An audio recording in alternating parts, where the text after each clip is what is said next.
Good afternoon and welcome to Fry Field, the home field for the Governor Livingston Highlanders. Today is Senior Day. Today we will be presenting your 2026 Governor Livingston Highlanders varsity cheerleaders, seniors, and our football team following. Today is one last halftime, one unforgettable legacy. Joining us in celebrating the senior leaders of the Governor Livingston High School cheerleading team as they cheer on the hill for a final time. Our first cheerleader is Isabella Drayton, our captain, escorted by her proud parents Trina and Todd Drayton, brothers Sean and Noah, and little sister Samantha. Isabella's favorite cheer memory? That unforgettable halftime performance during their very first Friday Night Lights. As a freshman, it lit the spark. After graduation, Isabella is headed south to study criminal justice and plans to keep cheering loud and proud at the collegiate level. Isabella Drayton.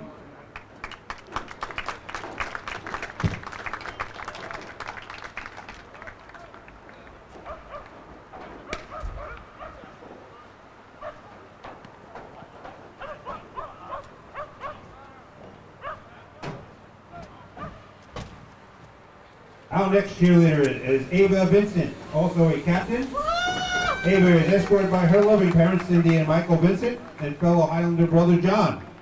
Ava will never forget the thrill of GL Cheer taking first place at the Raiders Rumble cheerleading competition during her sophomore year. She plans to pursue a career in nursing, and you better believe she'll be repping her school spirit at the college cheer team. Ava Vincent.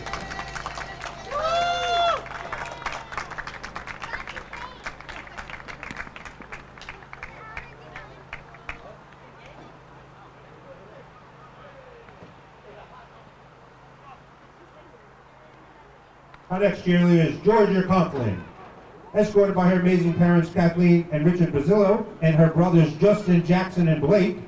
Her top cheer memory, an electric away game at Voorhees, where in the last seconds of overtime, the Highlanders clinched the win.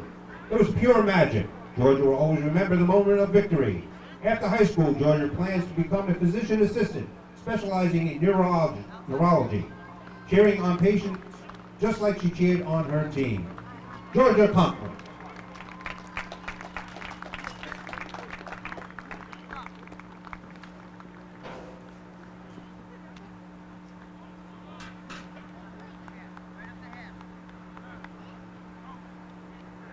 Next cheerleader is Amelia Curran, escorted by her supportive parents Lisa and Paul Curran. Amelia's favorite cheer memory was stepping onto the field for the halftime show at her very first Friday Night Lights. What a moment. She's looking forward to college and all the exciting opportunities ahead. Amelia Curran.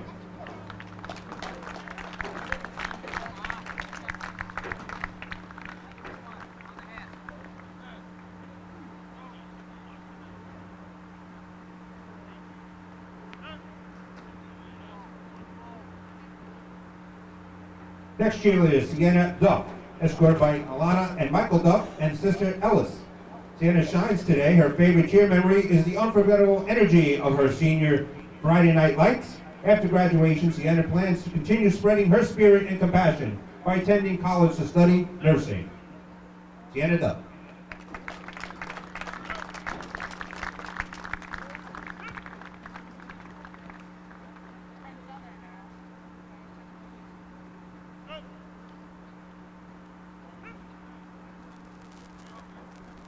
Next cheerleader is Jessie Eisenberger, escorted by her proud parents, Candace and Chad Eisenberger. Jessie absolutely loved every second of her junior year on the Friday Night Lights experience. It was a night to remember. After graduation, she plans to stay close to home for college while continuing to shine wherever she goes. Jessie Eisenberger.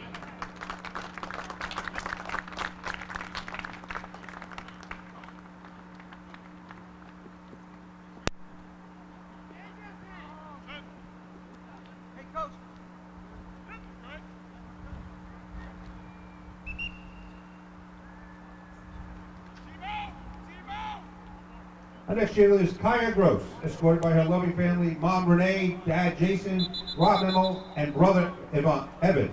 Kaya's favorite cheer memory, Lighting up the field during halftime show at her junior Friday Night Lights, she's planning to head to college where she'll combine her love for dance and cheer into one amazing collegiate journey. Kaya Gross.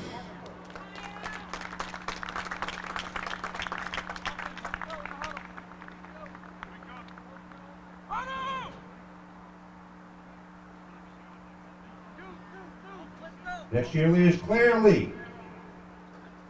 Escorted by her supportive parents, Clara and Nathan Lee, Claire's standout memory is performing at her very first Highlander Friday Night Lights game as a freshman. It was the beginning of something special. She's headed to college to pursue her degree in biology, and will know that she'll excel both on and off the field. Claire Lee.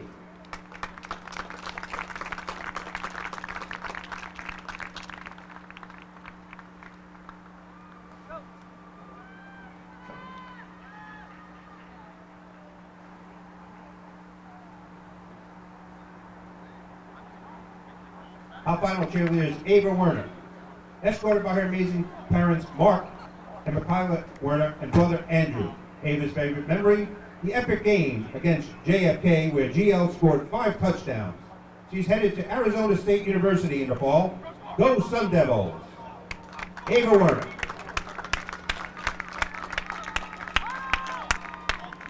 I do not see anything.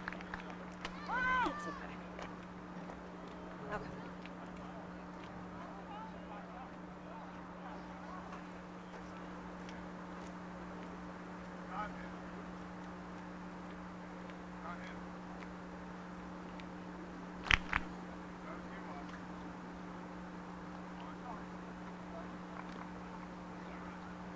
Let's give a huge round of applause for our amazing class of 2026 Highlander cheerleaders. Your spirit, dedication, and energy have left a lasting legacy at GL. We can't wait to see you on what you all achieve at the next level.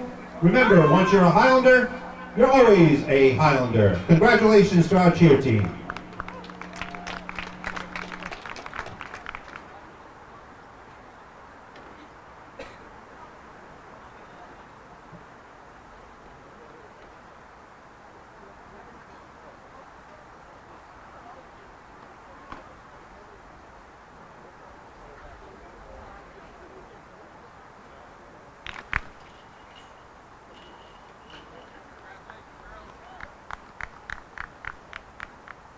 We'll now move forward with honoring our senior GL football players. Our first Highlander is player jersey number 1, Julio Nieto, escorted by his mother, Lucila, father Julio, and sister Lucio. Julio is a dedicated church member who works with young children and has been involved since he was young. He's attended performing arts schools, mastering guitar, piano, and singing, and electronic music composition. Julio has played football since 4th grade and participated in various sports. In 2021, he helped his ASG club with the East Coast Spring League 14U Championship and competed in the national 7-on-7 tournaments in Orlando, Atlanta, and Las Vegas. Julio has received several strong offers to play football at the university level and plans to study pre-law in college. With early admission to 3 universities, he intends to play football in college and is currently considering 3 offers that best fits his academic goals before committing to a team. Julio Nieto. Our next Highlander is player number 4, Dominic Labisi, escorted by his mother, Ann, and his father, Mike. Dominic is a 3-sport varsity athlete who has been starting member of the varsity baseball team since his freshman year, helping lead the team to consecutive county and state championships. As captain of the basketball team, he has earned Union County Honorable Mention and the Heart of the Highlander Award. Although this is Dominic's first year playing varsity football, he has made an immediate impact, scoring 5 touchdowns and accumulating 254 all-purpose yards in our first win against JFK. Off the field, Dominic serves as president of the National Honor Society. This fall, he plans to attend college in a warm climate and major in political science. Dominic Labisi.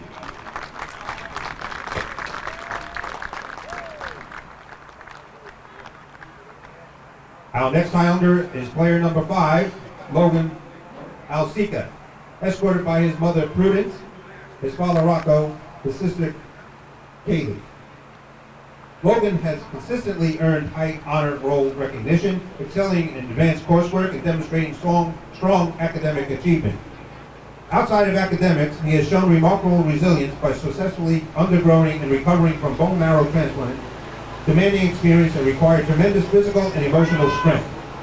Logan's ability to balance challenging studies with his health journey is a testament to his determination and perseverance. He plans to attend college, though he has not yet chosen a major. Logan Alasiga.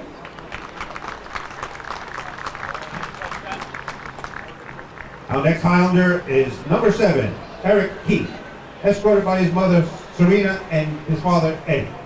Eric is a high honors roll student who consistently excels academically. He demonstrates leadership in engineering clubs and is actively engaged in community volunteer work. Recently recognized as a National Merit Scholarship Commended Student, Eric plans to attend college to study mechanical engineering with a focus on automotive design. Eric Keith.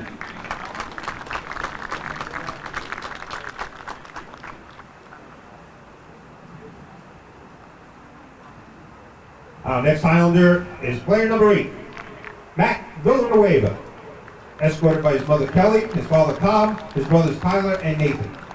Matt is a 4-year member of the team and plans to attend a 4-year college after graduation. Matt Villanueva.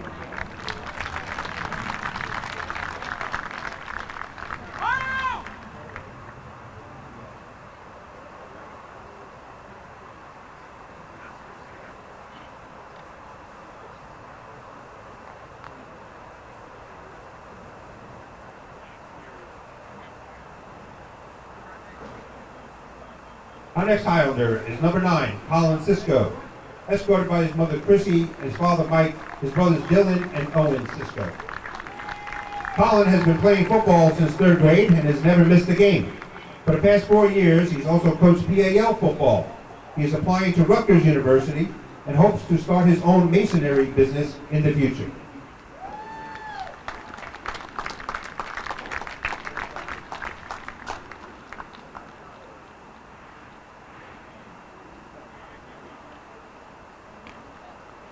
Next player is number 55, Max DiDonato, escorted by his mother Isabella, his father Salvatore, and his sister Gabby. Max achieved high honor roll every semester throughout his high school and is receiving the Highlander Honors Award for both athletics and academics. He consistently demonstrates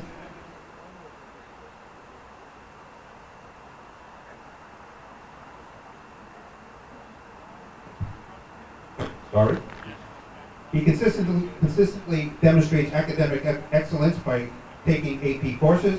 Max gives back.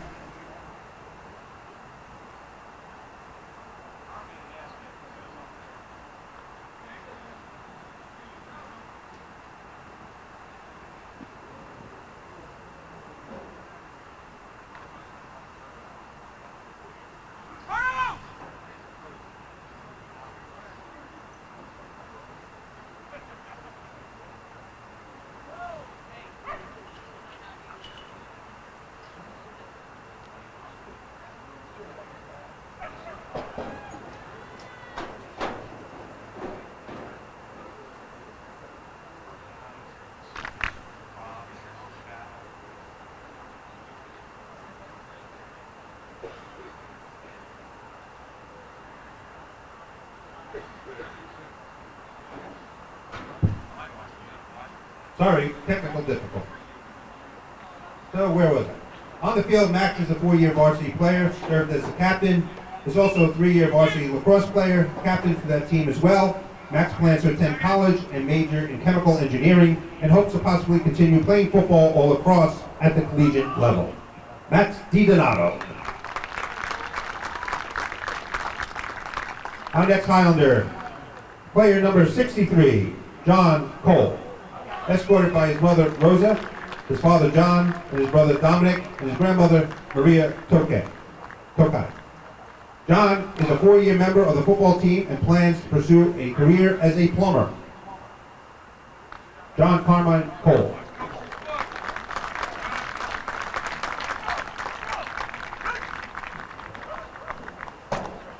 Next Highlander is player number 76, David Dorsett, escorted by his mother Sandy, his father Dave, his sisters Holly and Hannah. David has received the Highlander Honors Award for excellence in both athletics and academics.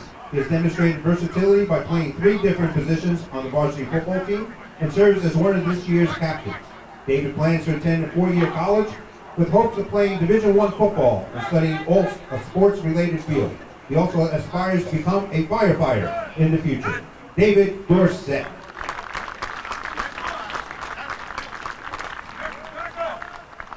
Next player is number 85, Mark Caparelli, escorted by his mother, Carrie, and his father, Dan. Mark is a member of the Athletic Honor Society and competes as a varsity golfer. He is proud to represent GL football in his senior year and intends to study business in college. Before heading to college, Mark also plans to launch his own golf lessons business. Mark Caparelli.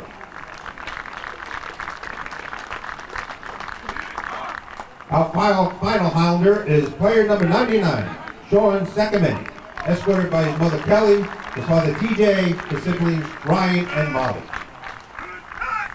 A senior captain and one of the Highlanders' defensive linemen, Sean has been playing tackle football since 2nd grade. His passion for the game shows in his leadership both on and off the field, as he gives back to the program by helping the 3rd grade PAL football team.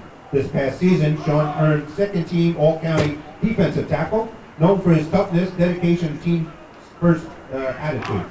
Sean plans to attend trade school after graduation and hopes to one day follow in his coach's footsteps as a coach himself. Sean Sacramento.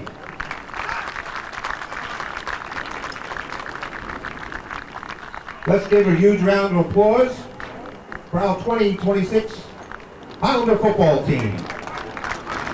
With spirit, dedication, and energy will be a lasting legacy here up on at Fry Field.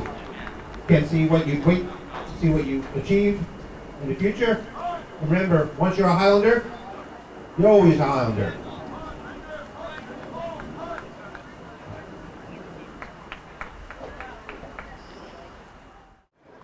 Please welcome your Governor Livingston Highlanders!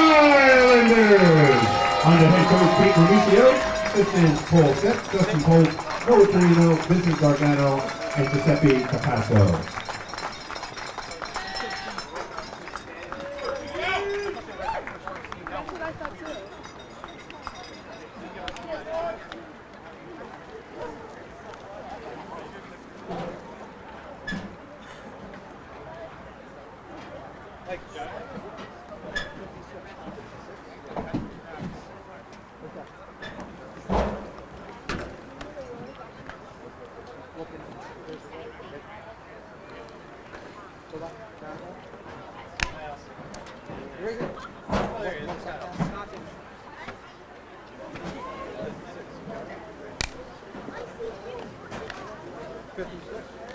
Please remain standing as we have our national anthem sung by Victoria for the full favor.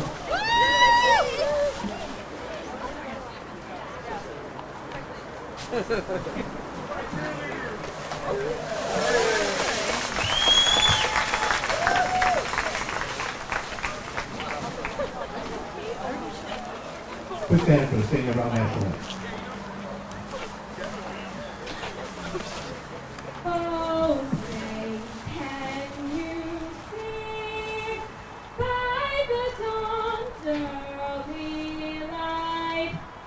What so proudly we hailed at the twilight's last gleaming, whose broad stripes and bright stars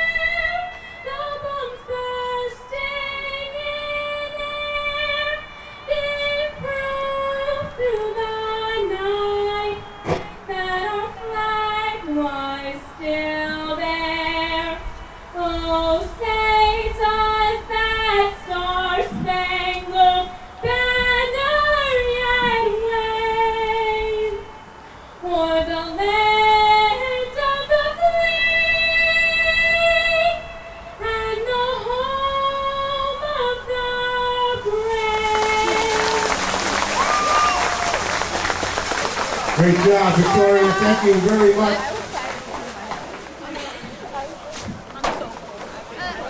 Sienna, do your side want to move down? Now we would like to thank our 2025 football sponsors, Wealth Schools of Financial Group, Spanish Tavern, Mountainside, Cascade Free Service, Berkeley Heights and Mountainside PBA, Jack Physical Therapy, Berkeley Development Company, connecting Pizzeria, New Jersey, Oral, Good job, Victoria. Oh, so good. Game Changer Embassy Suites, Americo Restaurant, Electric Health Systems, Entree Driving School, Electro Heating and Cooling, the sponsor of our Athlete of the Week, Parks Market, Masco's County United Stores and Union Subs, Goodman's Deli, Mountainside PAL, Special Tees, High Cleaners, Bubba Cruz, Readers, and Jersey Joe. Thank you for all our sponsors. Don't forget our Snack Shack is open. Please visit the Snack Shack.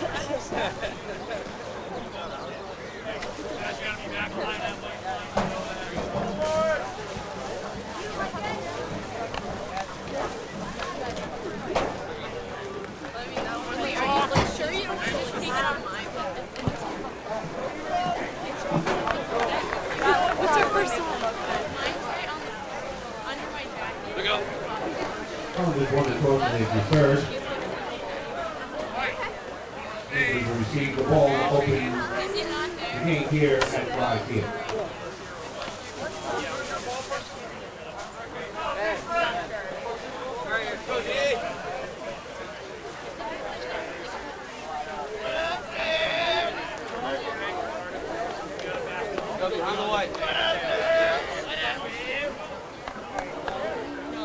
Let's go. Let's get fired up.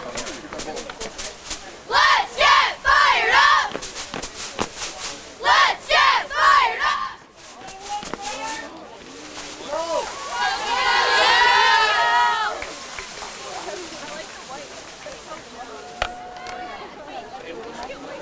Alcica. Logan Alcica.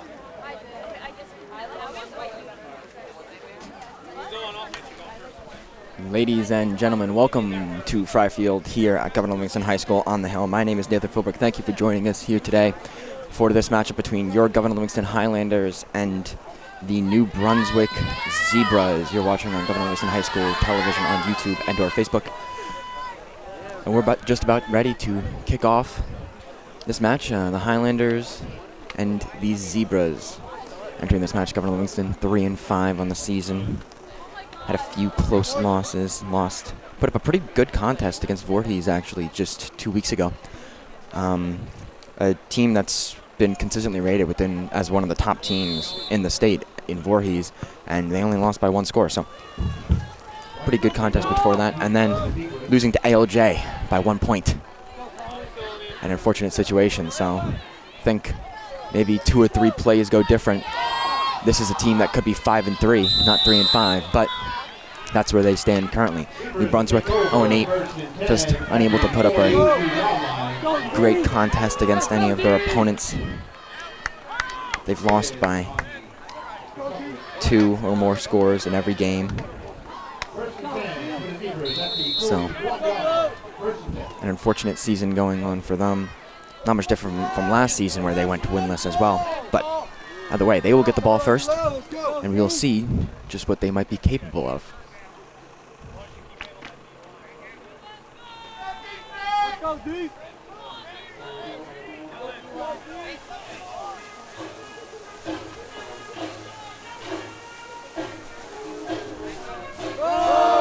Run up the middle. That'll be number 1, and a scoop. I believe that's Max DiNonato who picked up the ball, one of our seniors for today. It is senior day for the Highlanders. I believe that was Mikai Kofe who fumbled the ball on the first play of the game for New Brunswick. So, an unfortunate start, and maybe you can get a glimpse as to why this team has gone winless on the season. But the Highlanders already off to a great start.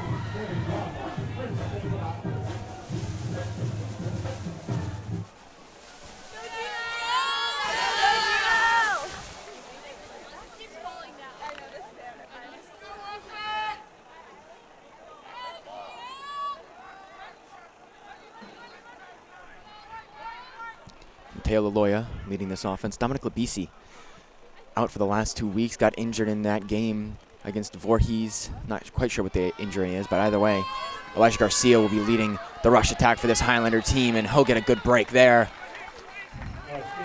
Good enough for a first down in just one play. And the Highlanders already into the red zone.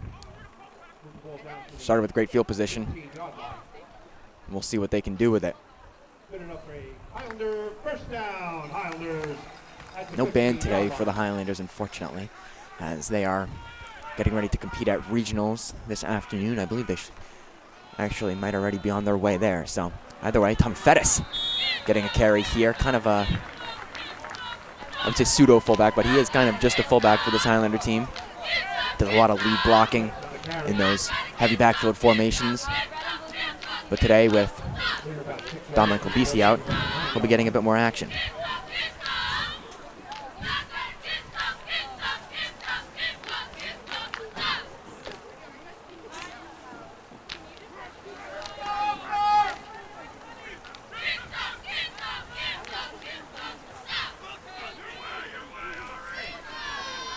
Pass attempt here from Mateo Laloya. He'll throw this one right. Caught by number 97 for the Highlanders. Unless I'm seeing that wrong. That should be Mason Barker. Out there catching passes. Then again, that might be entirely incorrect. I'm not exactly sure. By the way, number 97 for the Highlanders, unless I read the number and name wrong, has checked off the field, and number 88, Anthony Dorler, sophomore for this team, will step on. And another handoff for Elijah Garcia, who cut one up the gut and dive forward into the end zone. Touchdown Highlanders. Off to a hot start already. Touchdown Highlanders. 4 plays and 6 points on the board. Let's see. Huge hole opening up on that offensive line. Elijah Garcia running through it, cutting to his right, and diving his way into the end zone. Nothing too difficult. Now, there should be Mason Barker out to kick the field goal.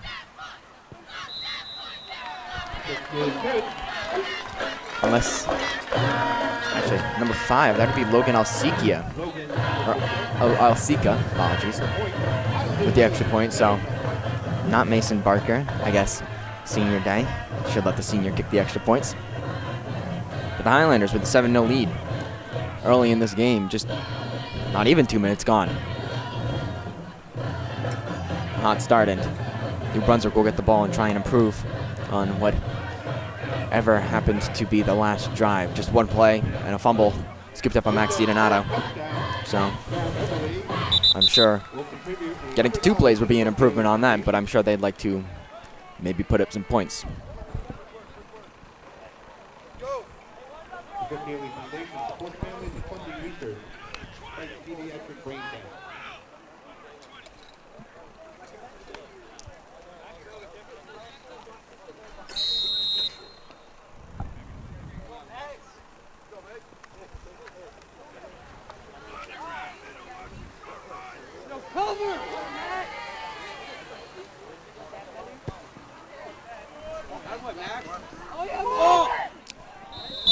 Muffed kick there by New Brunswick, but covered up on the 30-yard line on the squib. So that's where the Zebras will start their second drive, hopefully improving from last drive. Of course, really not expecting a whole lot from a team that scored just 36 points this season. They've had 280 put up on them, only scored 36. Of course, haven't won a game, so they'll look to put up a good fight. But last year, when these two teams faced off, the Highlanders, and there's a botched snap, so another tough start to our drive. This one doesn't result in a turnover, but New Brunswick seeming to stumble over themselves. Highlanders not having to really do much even. But as I was saying, last year, 38-0 win for Governor Livingston, also here at home. Also senior day last year.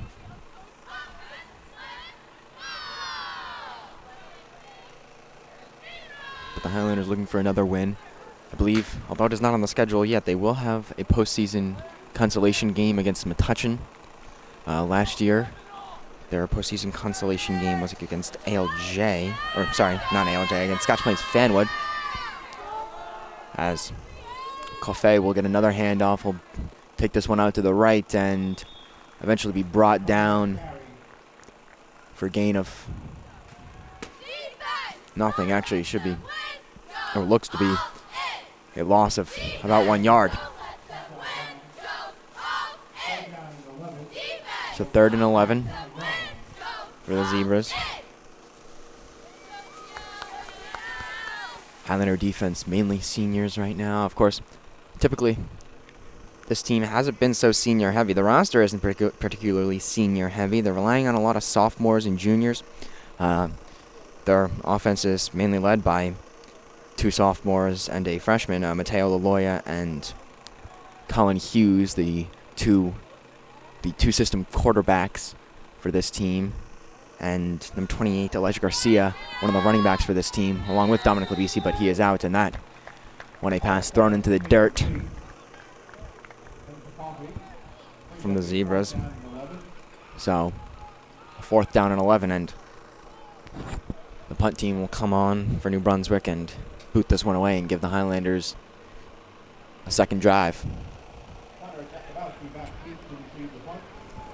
Connor Jakubowski receiving the punt. Another one of these, another one of those sophomores on this Governor Livingston team. Although sophomore heavy usually doesn't mean a particularly good season. They haven't been struggling too much, as I've said. 2 losses that were just 1 score. If they could have had 2 or 3 plays go a different way, those games could have turned around and potentially ended up as wins and given this Highlander team a record above 500, but that's not how it is. However, with the sophomores, there's a lot of time to develop them. They have 2 more years left of football to play, and with Colin Hughes coming in as quarterback, that we won't end up with a situation like this where this year we're filling in with a sophomore and a freshman quarterback due to Luciano Santamaria, who was the quarterback last year, having been a senior. He graduated, and there was a gap. So with Hughes and Laloya, there won't be a gap between those 2 years. Unknown if there will be another freshman quarterback who comes in from next year, currently an 8th grader who would step up and potentially lead the JV team or whatnot. But either way, Tommy Fettis motioning across. Laloya will hand off to Garcia, who'll follow his blockers for a good gain of about 9 yards and get close to, but not quite get that first down marker.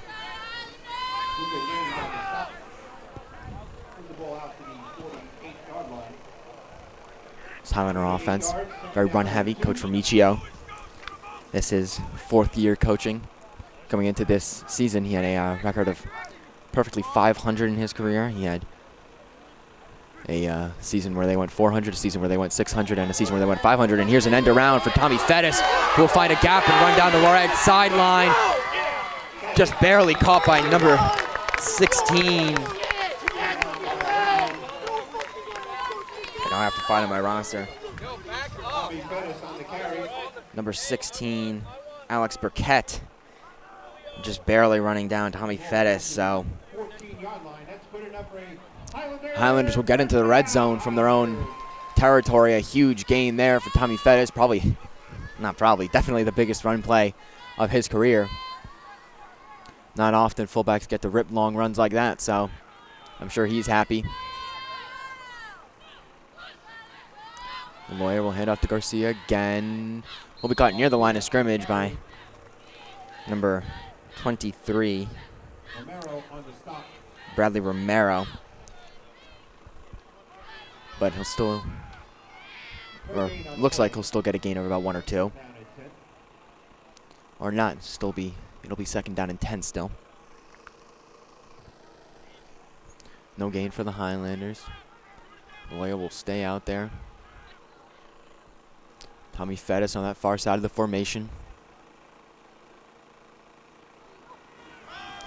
Laloya looking to pass, but doesn't have too many options. He's being chased down currently, and he'll be brought down in the backfield. That was number 2, Jabril Bright, with number 52 adding on Ariane Lugo James. And that one, not a good look for the Highlanders. Taking a big sack. Mateo Laloya just unable to get the ball away. Didn't have a running lane. That left side of the offensive line broke down quickly. And he had 2 rushers in on him. Not a lot of room to work. He looked like he kept trying to go back to that pass. Probably should have just reversed field and started running the other way. And I'm not sure if he would have gotten caught by either of those players. He kind of ran right into them. But either way, Laloya alone in the backfield now. He'll drop back to pass. He'll float this one over the middle, and that is caught. Garcia. So 3rd down won't matter for the Highlanders, and neither will the sack. Mateo Laloya just floating this one over the top. No safety help from New Brunswick, and Elijah Garcia catches this one and trots his way across the end zone. That will actually be his first receiving touchdown of the season. He has 6 receptions coming into this game. Now it'll be his 7th. Only 33 reception yards, but still pretty decent. But that'll be his first receiving touchdown. The Highlanders only have 1 other receiving touchdown. That is to Parker Chatfield, another sophomore. He is the leading receiver for this Highlander team. And with the extra point good, the Highlanders take a 14-0 lead with 5:45 left here in the first quarter.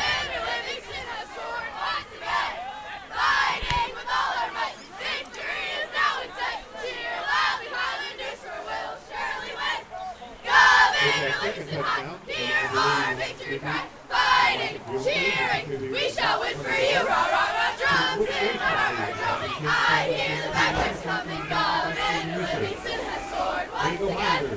Scored once again. Hey!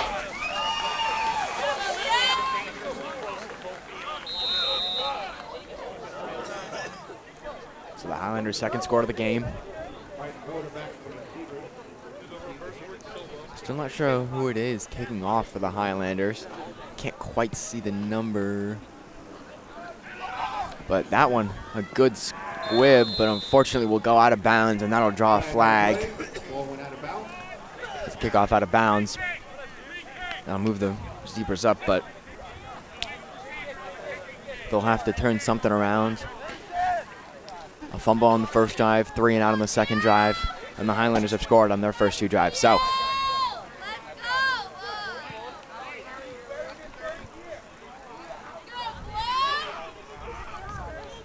Coach Jeffrey Chrisman will have to change something up, or maybe just hope for a bit better performance out of his team. We'll kick it off again with the kickoff out of bounds penalty.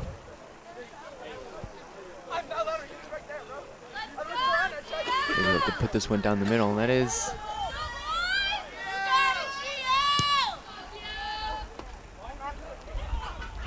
this kickoff will be fielded. That's number 2, Jabril Bright, I believe, and he'll get a decent return before being brought down around just past the 40-yard line.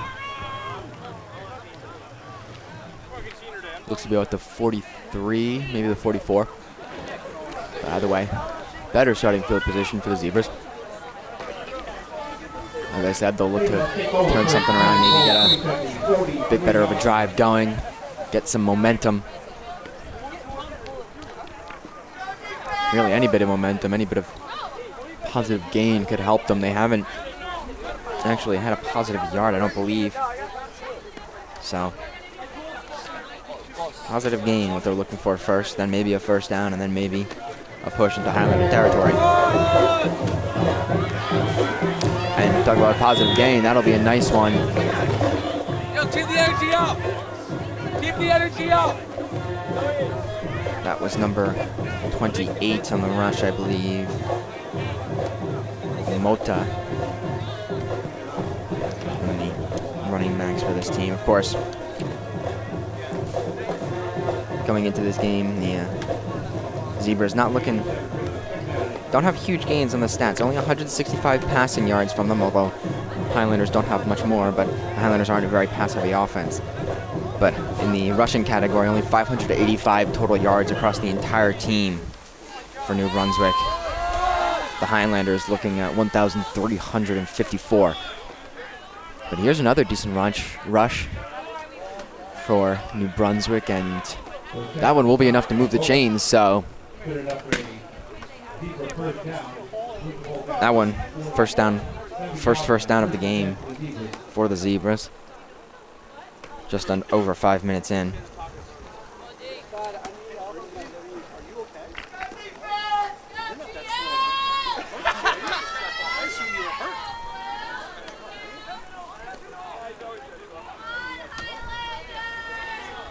Here's your Pollard.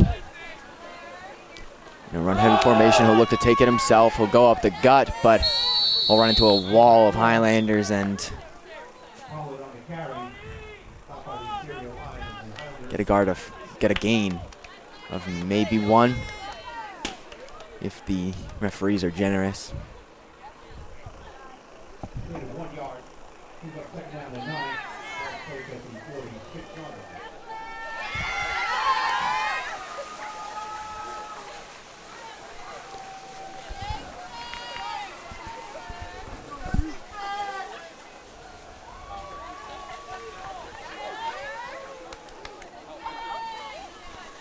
Good stop by the Highlander defense. Just a gain of one. Now Pollard will hand off.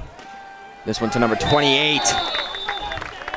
And a huge, that was Mota. I believe that was Loya on the stop, though. I could not quite see it still. Quite bright out here. The sun decided to come out as we started this game. And it's quite a bit bright. The sun is in my eyes. And you can see Owen Clacy there standing on the sidelines talking to number 63, John Cole, one of the seniors for this team. Owen Clacy, of course, GL grad, goes to Montclair. He's another photography guy.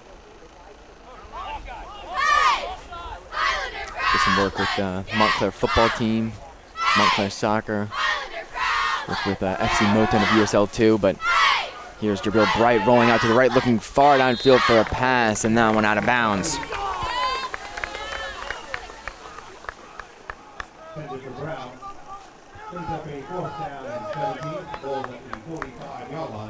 So another fourth down. Although New Brunswick is getting a bit of momentum. They had a first down this drive after not having any net positive gains on the first two drives. Didn't manage to get a second first down, but first down nonetheless. Now they'll have to punt it away. Should be number 20 to punt it away, Erwin Munoz. Parker Chatfield, and that will be a huge penalty. That will be returner interference, and that not a clean play in the slightest. Number 4, Zayun Brown, seemingly trying to flex, and now some action after the play. That not even close to clean. Just leveled. I believe that would be Parker Chatfield on the return. Sorry, Connor Jakubowski on the return will actually get up, albeit his helmet removed, and after having been checked on by the training staff. Got up quite quickly for the hit that was laid into him by Brown, but that might just be a disqualification. And if not, at least one penalty towards it. Jakubowski will have to get checked out for concussion protocol now after taking that hit, but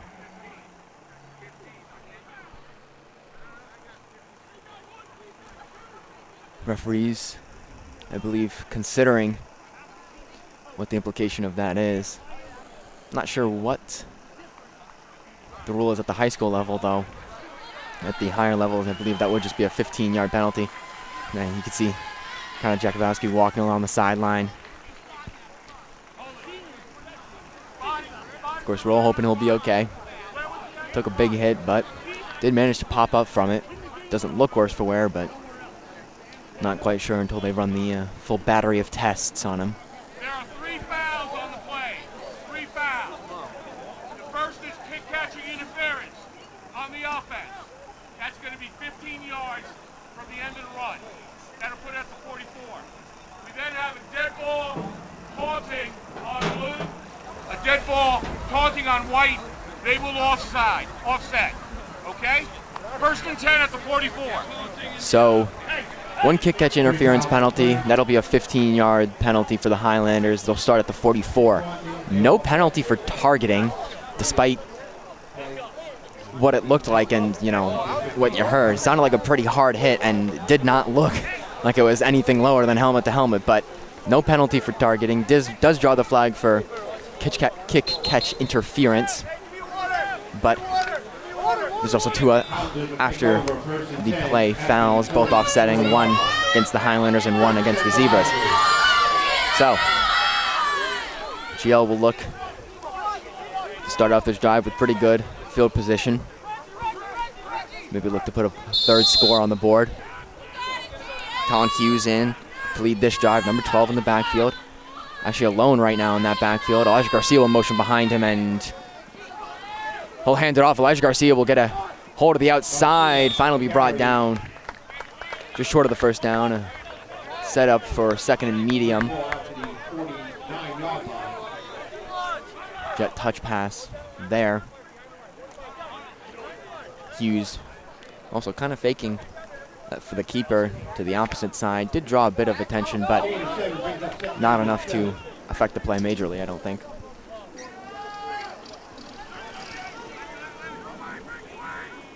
Now Hughes, heavy backfield. Garcia behind him, will hand it off. Garcia will drive up the gut and we'll get a gain of a few. Looks like enough for another Highlander first down.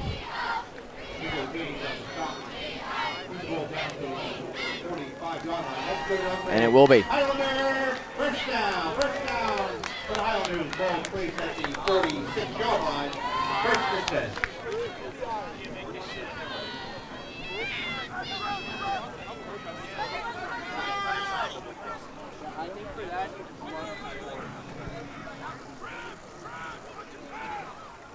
Using the backfield. He'll roll out right. Garcia behind him. We'll throw this one over the top. That is number 3. Parker Chatfield, I believe, on the reception. There is a penalty flag on the play. Potentially for a tackle out of bounds. Not quite sure what else it could be for. Pass is complete to Parker Chatfield. Flag on the play. Referee indicating towards New Brunswick. We'll have to see what the actual call is.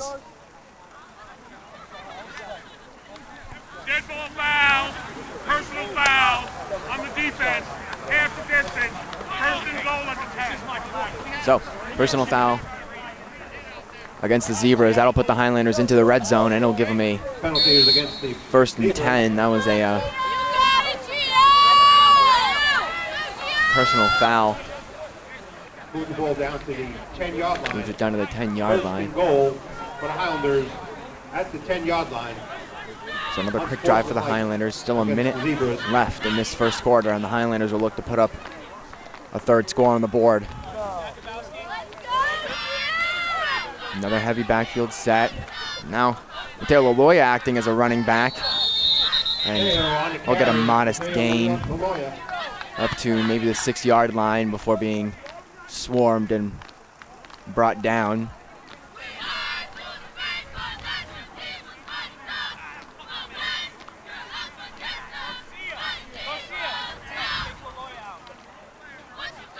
Ball placed around the 5-yard line.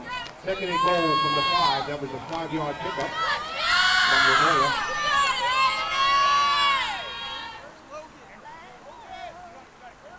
Highlanders will have to run a play, I believe, before the end of the first quarter. Play stopped at around 45 seconds, so about 5 seconds. They will get a delay of game. They'll have to snap this one quickly. Colin Hughes will take it. We'll throw this one right to number 28, Elijah Garcia, but that'll only get the Highlanders inside the 5-yard line. Won't be enough for another score. We'll bring up a third and goal and the end of the first quarter. The Highlanders leading 14-0. We'll take a quick break as we switch sides of the field, and then we'll be right back. You're watching Governor Livingston High School television on YouTube and or Facebook. I'm Nathan Foberg. Thank you for joining us. Stick around. We'll be right back.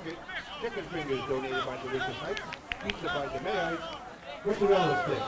Philly pretzels, candy chips, soda water, Snapple, and Gatorade. All being served up at our snack shack. Visit it at halftime.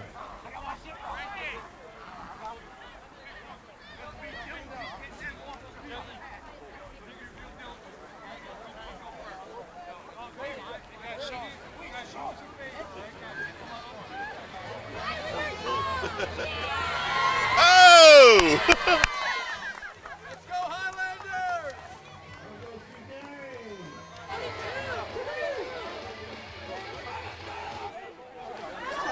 Let's hear it for the new Highlander cheerleader.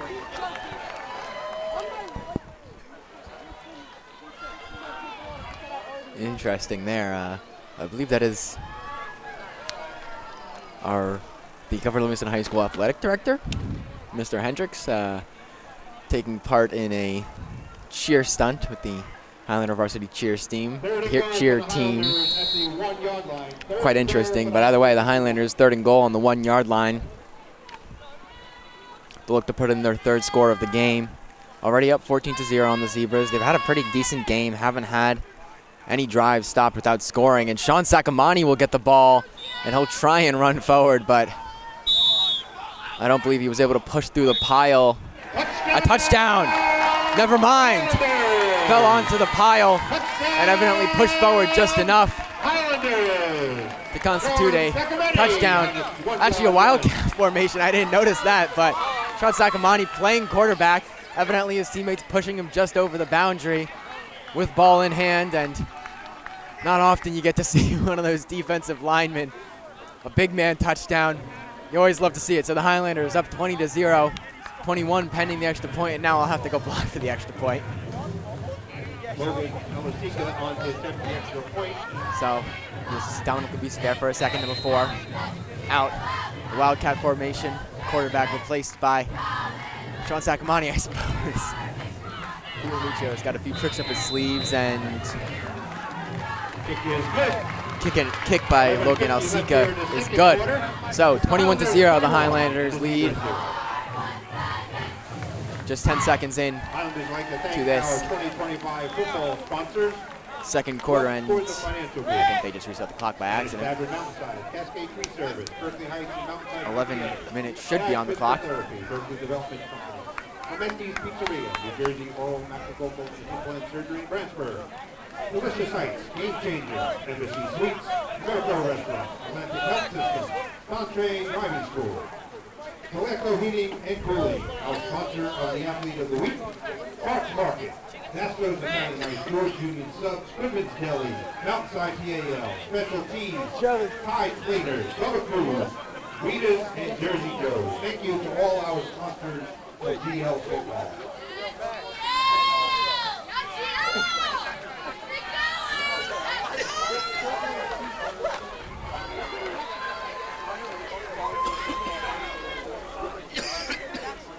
So the Highlanders will kick this one away again. They'll give New Brunswick their 4th drive of the game. Modicum of success last time for the Zebras. They managed to get a 1st down, but not much more than that. Now look to get maybe, hopefully, a 2nd 1st down. Try and increase that momentum as they go along.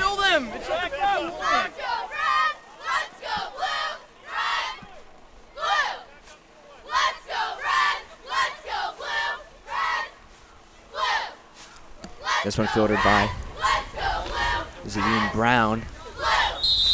He was the offender on the kick-catch interference penalty earlier in the game, but he'll be wrapped up shortly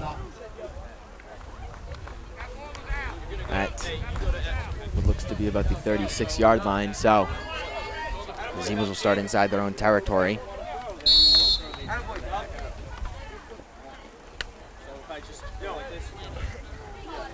Zebras will take over 1st and 10, ball placed at the 39-yard line. That's the 39-yard line. The ball is placed on not the 36-yard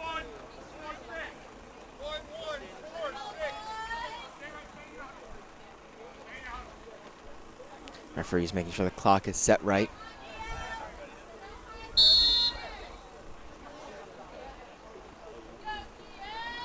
Highlander defense out there.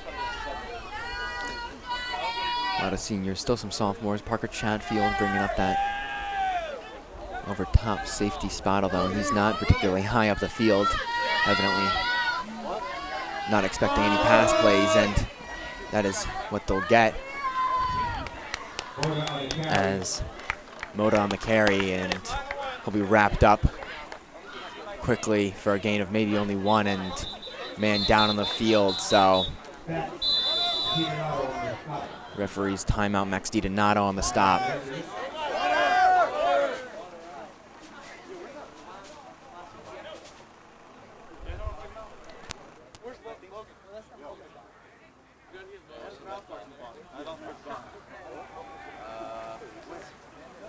It's not the helmet box. It's over there, man. We just probably go to the bed. I was gonna say now.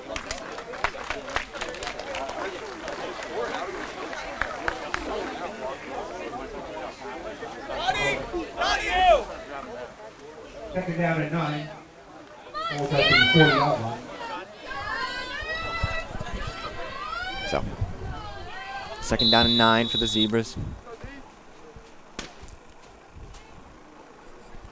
Highlander defense with a good stop in that run play by number 28. Arinsneil Mota.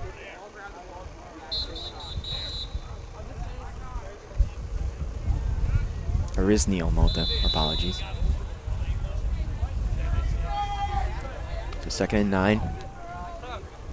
Nazir Pollard will hand off again, another run up the gut. And that one won't go much of anywhere either. Number 2, Jabril Bright on the carry. You can faintly hear the New Brunswick band, who is here today, unlike the Highlander band. Highlander band actually have not yet, or no, sorry, apologies. They have gotten to the NJ Band Directors Association, NJMBDA Regional Championship. They will be competing, I believe, at around 5 p.m. today. But until then, still Highlander football to go on. Pollard rolling right, no options down the field, being chased down, but eventually he'll slide down at the 42-yard line for, looks like a loss of 1.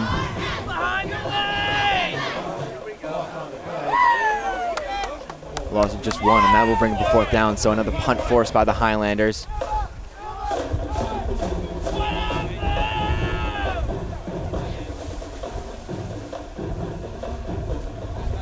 This Highlander defense doing pretty good. It hasn't been bad in any sense of the means, although some of the scores that you may see when looking through the schedule and scoreboard for the Highlanders, some of them don't look particularly good. Can't all be attributed to the defense. A lot of those are just singular big play scores, or, you know, offensive turnovers, other such things. The scoreboard and the stats can't always tell you everything. A lot of times you got to go watch the game yourself. But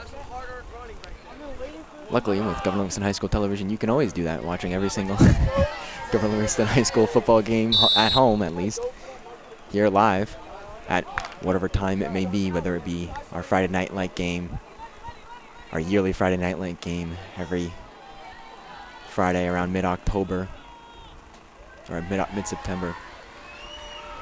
As here's a handoff to Garcia. He'll be wrapped up, but semi-break the tackle from number 58, who's not on my roster. Bentley and Google Games on the stop.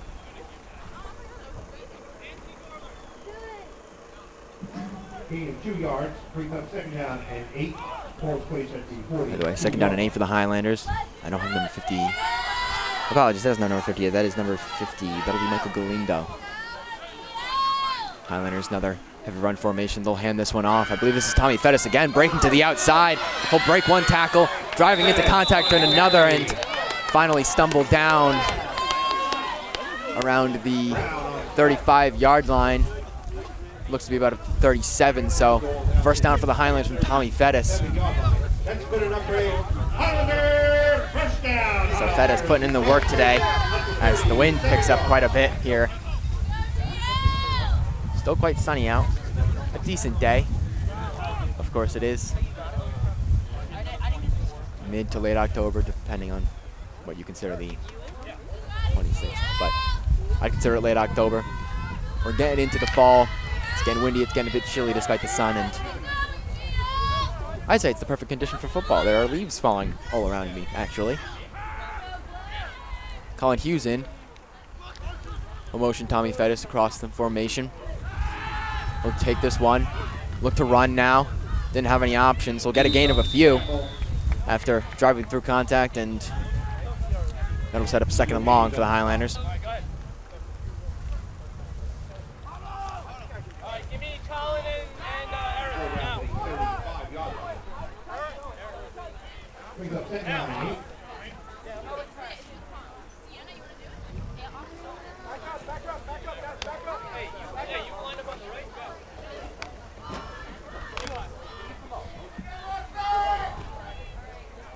Taylor Loya now in at the running back spot.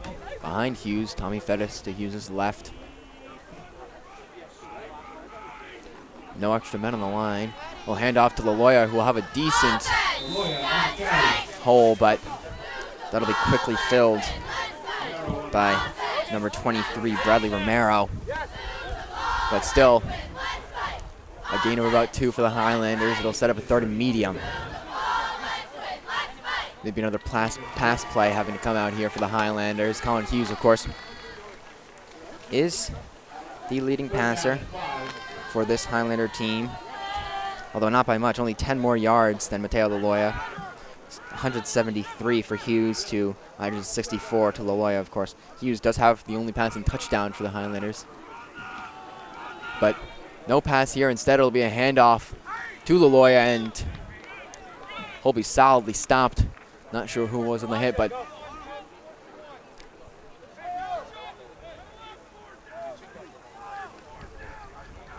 won't be enough for a first down. We've short by just about a yard or two. And looks like the offense will stay out there for the Highlanders. Wonder what Coach Remicchio will dial up. No Dominic Labisi to use in the Wildcat formation. Of course, we did see a Wildcat formation touchdown from Sean Sacamani, but not sure if he can dial that one up again. They might be expecting it. So we'll see. Hughes will stay in the game with Elijah Garcia behind him.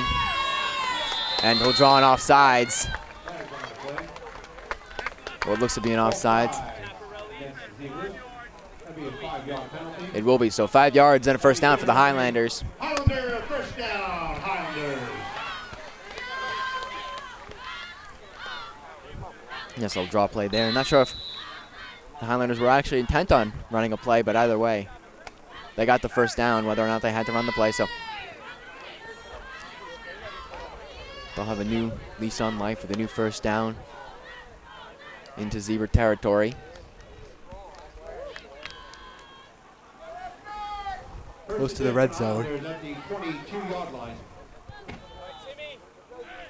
Just 2 yards out. Hughes will stay in with Garcia behind him.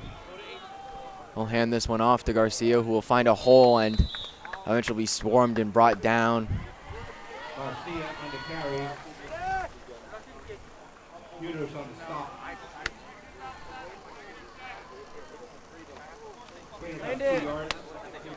Gain of about 2, setting up a second and long.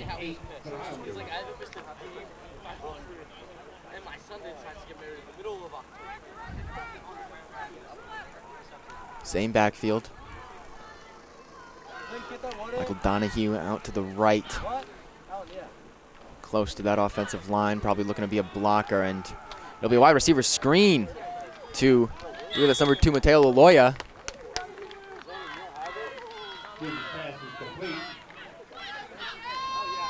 Although I still can't see.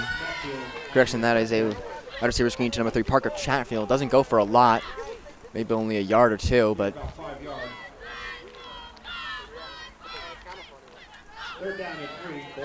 unless I'm wrong, and that was actually quite a deceptive play through the cameras.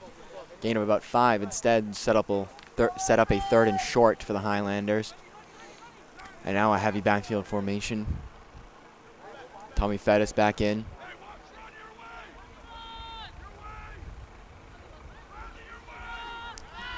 It will not be a handoff. It'll be a pass play for Hughes, and that one floated over the top. Caught but out of bounds. Mark Caparelli, the intended target. Number 85. A nice ball by Hughes, placed high, floats, but yeah, Mark Caparelli just out of bounds. So it'll bring up a 4th down and 3. And the Highlanders will have to consider what their next move is, or at least Coach Remicchio will. Looks like he'll be going for it. I don't see Mason Barker out on the field. Of course, not a whole lot of risk here if they turn it over. They're not in their own territory. They're inside of red zone territory for New Brunswick. It'll be a run. A keeper for Colin Hughes. He'll have more than enough to get the 1st down, finding the holes, and he'll get inside the 10-yard line, and I believe almost down to the 5. Good break there for Hughes. It'll be another Highlander 1st down. And it'll get them situated at the 6-yard line. Or the 7, I suppose.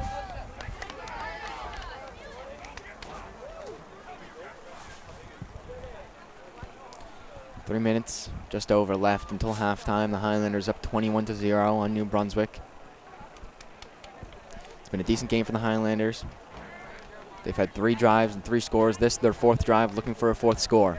New Brunswick has had 4 drives, hasn't scored. Only 2 first downs on the day. So Hughes, another run-heavy formation. He'll hand this one off to Garcia. He'll try and find his way to the left side using his blockers, but only get down to what looks like the 2 or 3. Decent stop there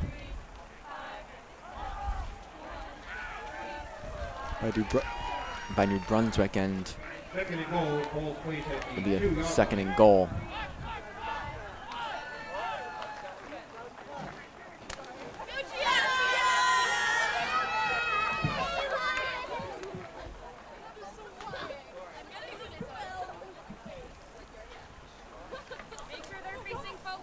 Coach Remicchio, of course, using these run plays and the play clock to take as much time as possible. These run-heavy offenses as Elijah Garcia cuts his way into the end zone for the 4th touchdown of the game for the Highlanders. We'll take a bit more time off the clock, and just under 2 minutes left.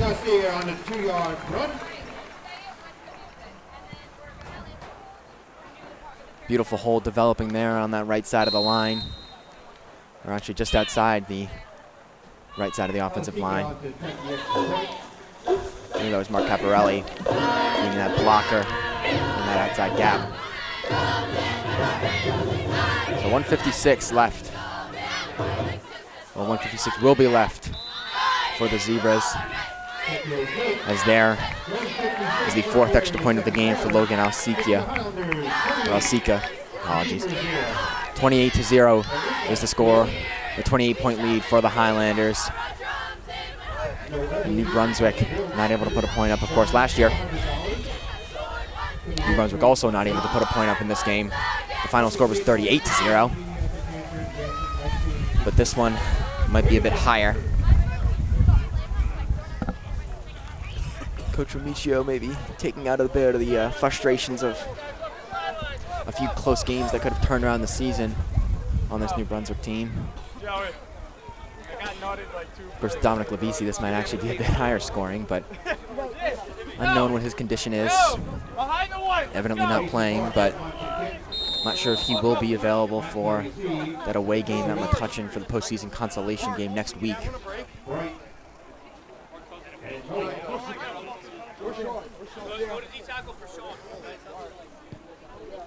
Another squib kick here.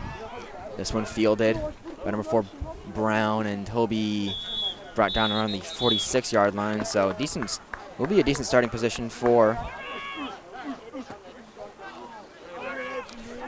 the New Brunswick Zebras, and they'll look to get something, or I suppose anything, going.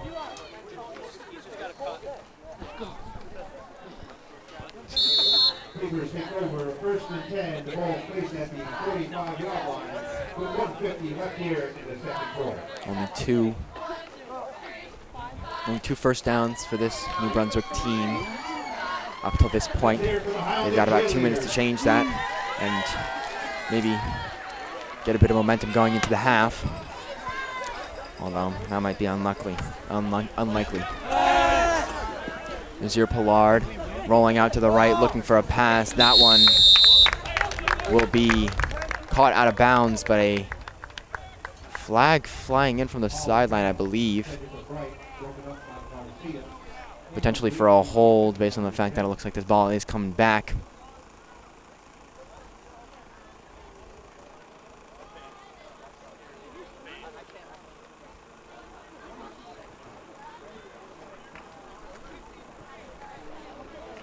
Unless there is no penalty. That might have been a leaf flying in front of my camera. I'm not sure. Either way, an incomplete pass. Zebras will have a 2nd and 10.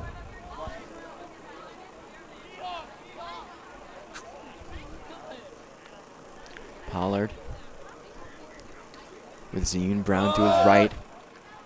It'll be a handoff and a gain of a few, but not much of anything for New Brunswick. And the clock will continue to tick down. That was Pollard on the keeper.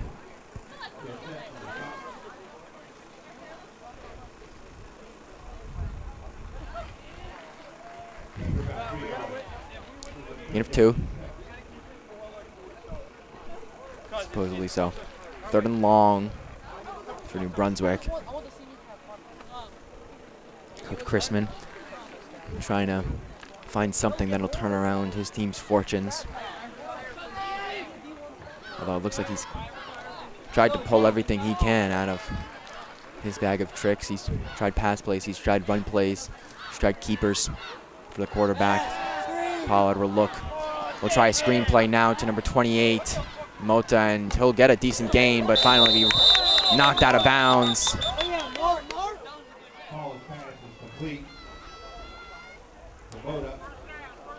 Unsure. That will be for a 1st down, so.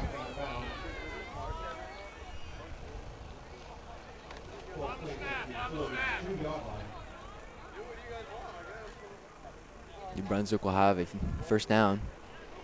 Just their 3rd of the game.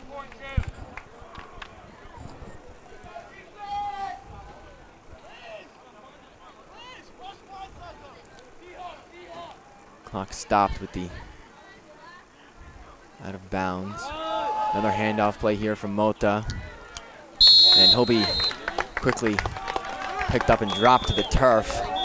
He'll roll around in a bit of pain before getting back up. But a timeout called.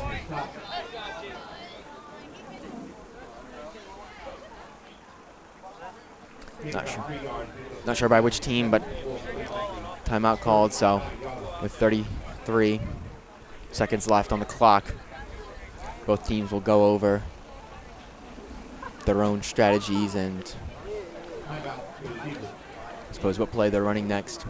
Not a whole lot of time for the Zebras. They haven't been particularly quick on any of their drives prior, but they're being not too slow now. Like the urgency of the 2-minute drill coming into effect. But still at the 39-yard line, so they've got a lot of territory to cover if they want to get into the end zone before halftime.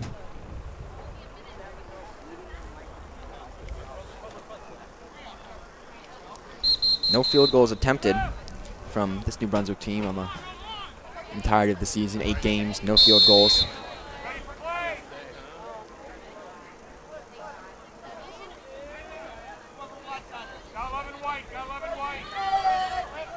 There. Actually, that would have to be incorrect because they've only scored 3 touchdowns total, so they do have field goals, but they're not on the stat sheet. Pollard looking for a deep pass. That one way overthrown any of his receivers. His target might have been number 15, Izan Brown, but that one will be no good. So it'll bring the 3rd down, 27, maybe 28 seconds on the clock, whether you round up or down. The Highlanders looking to get a stop and just probably kneel the rest of the half out with under 30 seconds. Not a whole lot you can do, especially in a run-heavy offense, unless Coach Remicchio wants to take a shot downfield with either of his quarterbacks, but seems unlikely. So Highlanders looking to get a stop here on 3rd down. Pollard in the backfield. But I believe that is still Mota. Pollard will roll out to his left. He'll be chased down, escape one tackler, but will throw that one down the field and incomplete with 20 seconds left. Pollard being chased down by, not quite sure who that was.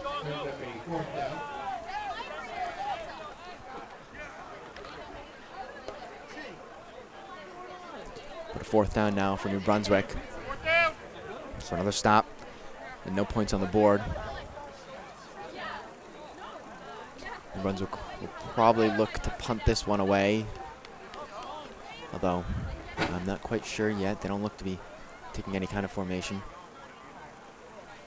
Or no, Pollard will come back out there with a play to tell them. So 4th and 7, evidently.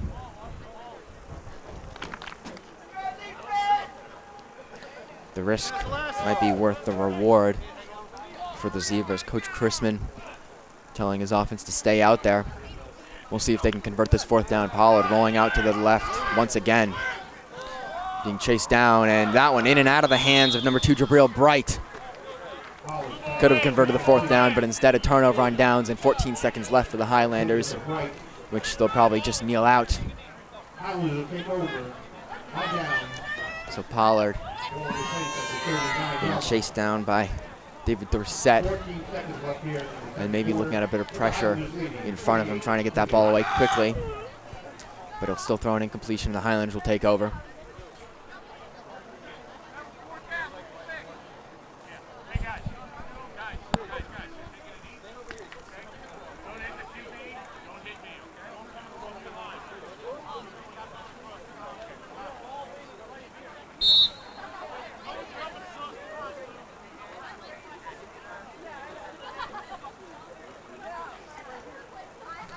In a victory formation, so it will be the choice to kneel this one out and let the remaining 14 seconds go. So going into the half, Highlanders up 28-0 over the New Brunswick Zebras. I'm Nathan Philbrick. Thank you for joining us here on Governor Livingston High School Television. Stick around because we'll be back with the second half in about 10 minutes. If you want to hear about any other GLTV streams that will be going on throughout the winter and spring, you can follow me at Nate Philbrick Productions on Instagram or TikTok now. Thank you for joining us. We'll be back in about 10 minutes. Let's welcome your Governor Livingston Varsity cheerleading team. Their halftime show.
the squad.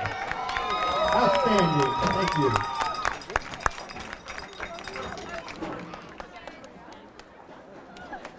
Don't forget to visit the snack shack. Get your halftime beverages.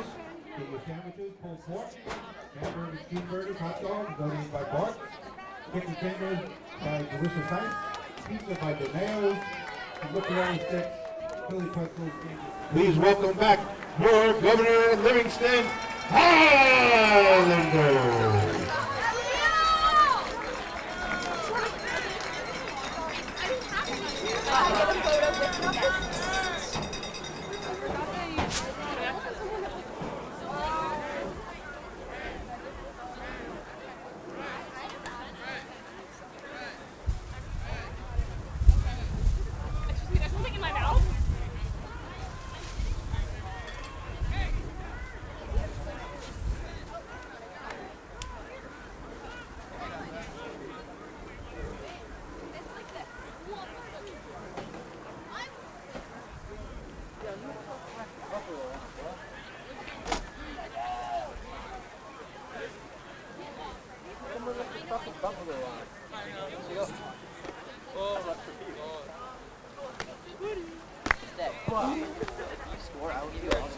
Ben! I got this.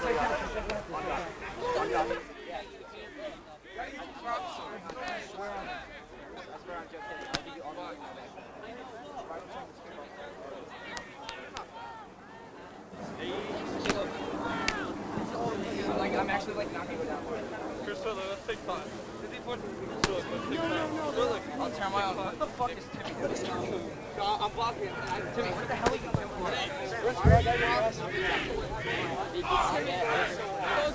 Never. Oh my god. Timmy, biggest scat ever. With all due respect, Timmy, with all due respect, I think we should just doing no sprinting. Yeah, that kicker is gonna be so mad. But those they were nice. That's cap. I'm paying for that. Alright, that's right.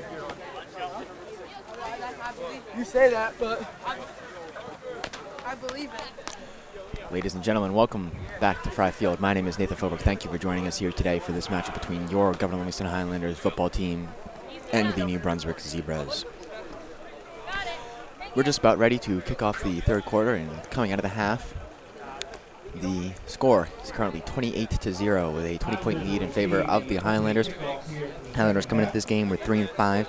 The Zebras 0-8. It's been a dominant game for the Highlanders.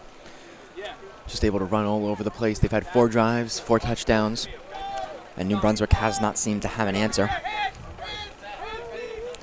The Zebras, on the other hand, they've gotten into Highlander territory, but they only have 3 first downs on the day. Haven't had any huge successes.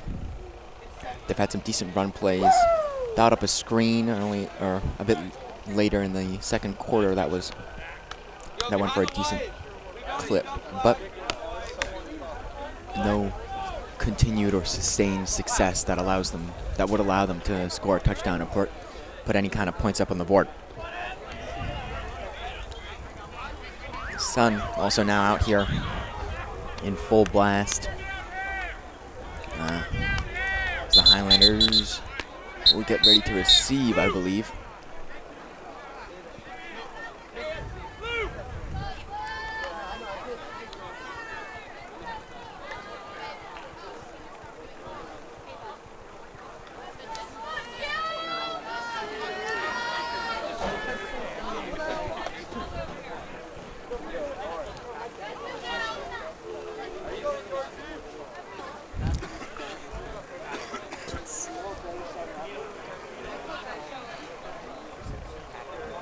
Coffee to kick off. Back deep. So, Mackay Coffee to kick off. The Highlanders ready to receive with 12 minutes in the third quarter ready to be played. 28-0 is the lead for the Highlanders. This one, decent boot from Coffee, and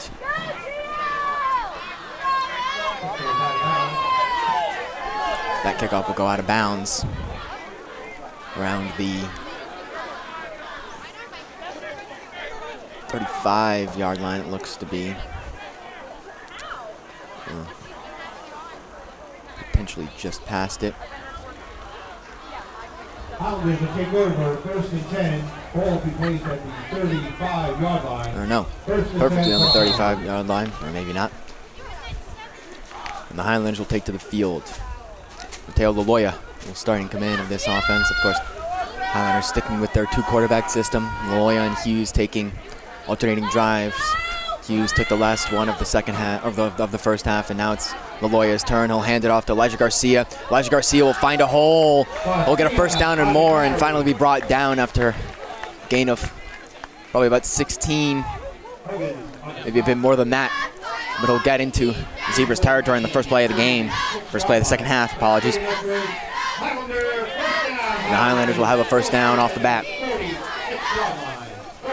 Already off to a hot start. Continuing with their momentum from the second half, or from the first half. Apologies.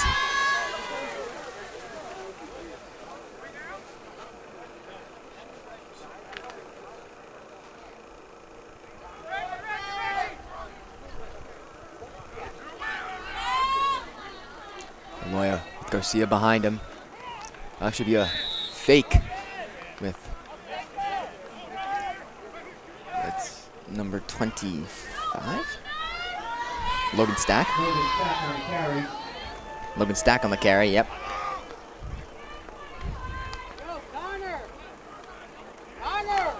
About 3, second down and 7. Ball's on the 43-yard line. So 2nd and 7 for the Highlanders.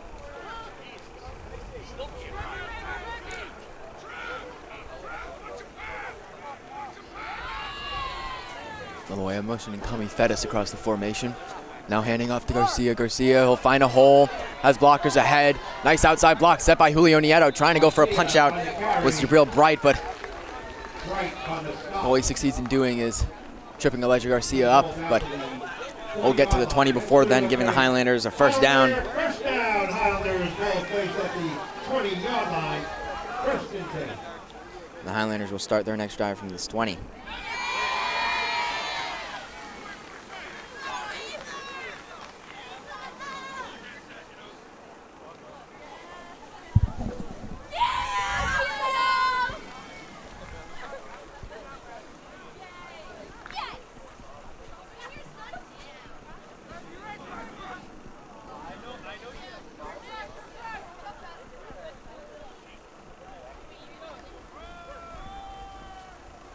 Laloya ending it off to Elijah Garcia, and he'll go for a gain of a few. Should set up a 2nd and medium.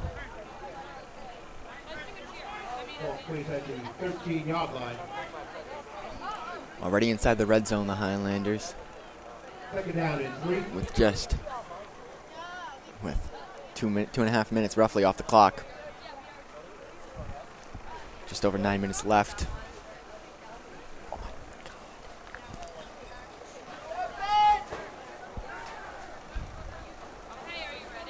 Oh. Laloya, heavy backfield set again. Fettis and Garcia. He'll keep it himself. He'll run around to that left side. Blockers in front. A clear path to the end zone, and Mateo Laloya will stride in to get this 5th score of the game for the Highlanders. Just nobody in front. Tommy Fettis desperately trying to find someone to block. Usually there's no shortage of people on those outside run plays, but the Zebras thoroughly misdirected. And the Highlanders will get their 5th score of the game on technically their 6th drive, but if you count kneeling it out as a drive.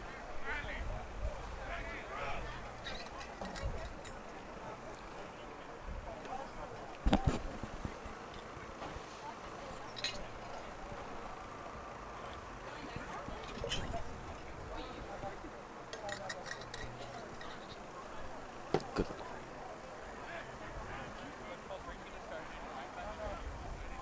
So a bit of a discussion here as we take care of an injured player. The referees seeming to have huddled up in the end zone for some reason. I'm not quite sure why. It didn't look to be a penalty flag on the play, but maybe just having a chat while they take a break for the injury timeout. Both teams, of course, taking their breaks and awaiting their chance to come back out onto the field to get this extra point kicked. And then a new drive started after that. But 8:52 left in the third quarter.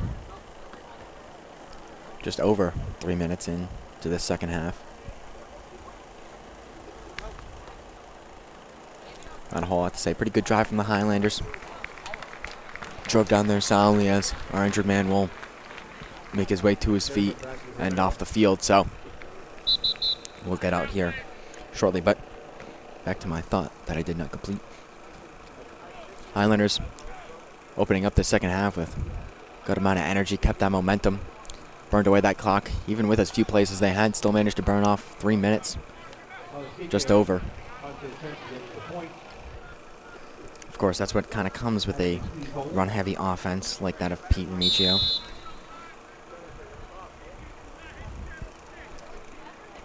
He tries to take his time, and with most of the time ending, most plays being blown dead inside the field of play, the clock keeps running as Logan Alcica will be good on his 5th extra point of the game.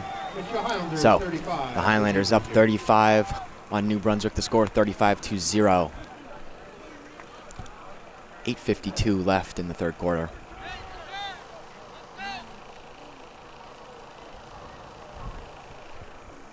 We'll see what New Brunswick has coming out of the second half.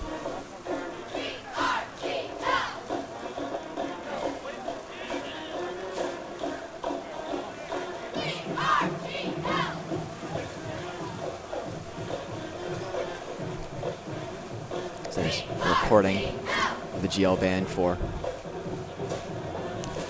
our cheerleaders. Of course, as I've mentioned earlier in the game, the actual Highlander band not present today because they are out competing in the New Jersey Band Directors Association regional competition, along with a multitude of other bands. If I had to guess, probably also with this New Brunswick team, as that script kick from Mason Barker will hit off the shins of Zayun Brown and eventually be covered up by New Brunswick. So we'll start at the 35-yard line. We'll start at the 35-yard line. And then look to see what they can get going in the second half. Haven't had a good amount of success up until this point. They've had some good plays, but you can't say they've really done much more than that. As Easier Pollard will lead this offense out. We'll hand this one up to number 4, Zayun Brown, who will cut up into the middle and go for a gain of a few.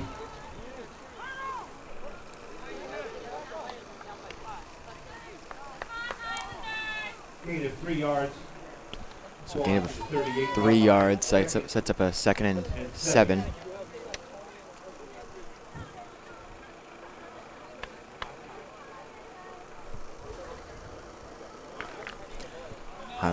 Highlander defense ready to get rolling. See that defensive line there for the Highlanders. David Dorsett, Sean Sacamani on that left side, and there's a tackle for loss. Speaking of David Dorsett breaking through that line and getting a tackle for loss, but this defensive line for the Highlanders hasn't been poor this season. They have 57 tackles for losses. The sacks category maybe lacking a bit, only 6 total sacks, but 57 tackle for losses, that's a decent amount of breaking through the line. They do have 3 interceptions, all 3 of those being attributed to Parker Chatterfield, who is at that safety spot over the top for the Highlanders, and There's a pass attempt by Pollard, and that one over the hands of his intended receiver, number 1, Mackay Coffey. But either way, that defensive line getting to work. David Dorsett, speaking of, 12.5 tackles for loss. Max DiDonato, number 55, he's playing in that Mike linebacker spot, and you can see him kind of off to the left middle of your screen. Going from that middle linebacker spot, he's got 8 tackles for loss. Mark Caparelli, number 85, who playing on that near side of the line. On the outside of that DN spot, he's got 10 of his own, apologies. As this ball punted away from New Brunswick. Trying to push number 5 for the Highlanders, Logan Alsikia, into the punt, but don't believe there was any success on that, and the Highlanders will start at their own 33.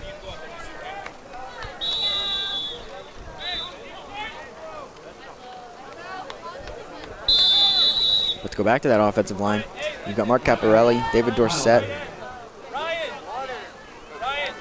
who have a decent amount of tackles for loss, along with Max DiDonato, but you also have an unlikely one, Julio Nieto.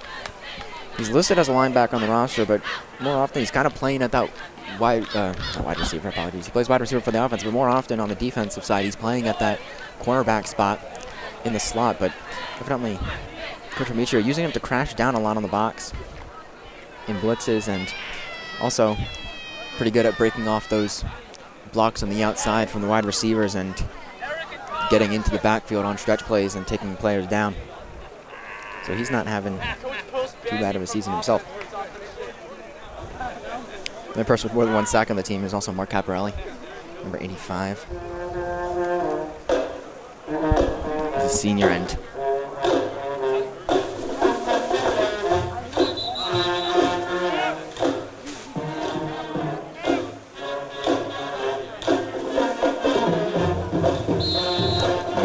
Recording of our band.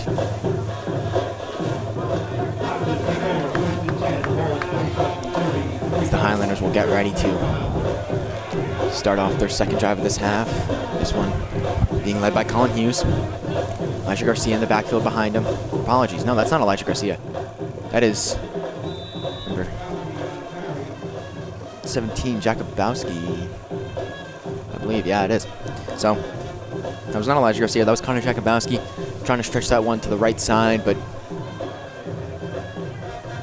not too much luck. He'll just make it back to the line of scrimmage and set up a 2nd and 10. Coach Amicio pulling some of the starters, evidently trying to give some people some spots at positions they don't particularly play that often. Connor Jakubowski, of course, mostly a return man / wide receiver for this GL team, as almost breaking a tackle from number 14, Oreen Huggins there, but will still manage to get a gain of 1. It'll set up a 3rd and long, apologies. And we'll tick down to about 4 minutes left in the 3rd quarter. 35 points up. Pretty good lead for the Highlanders. Not quite the total they had last year against this New Brunswick team where they scored 38, but one more score should put them at that margin. So Hughes in the backfield. Still. Sorry, he does not have Connor Jakubowski in the backfield with him. That's number 0, Jake Rotkel, who will not get the handoff, but it'll instead be a keeper for Hughes, and he will be brought down by 2 different players. That is number 4 and number 14, Ziyun Brown and Orion Huggins. Hughes just a yard or 2 short of the 1st down, so he'll bring up a 4th and short. 4th down and 1. 4th and 1 to be specific. And the Highlanders will,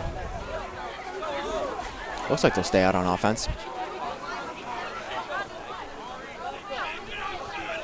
Number 8, Matt Villanueva will check in for Jake Rotkel. And Colin Hughes will come back out with the play call.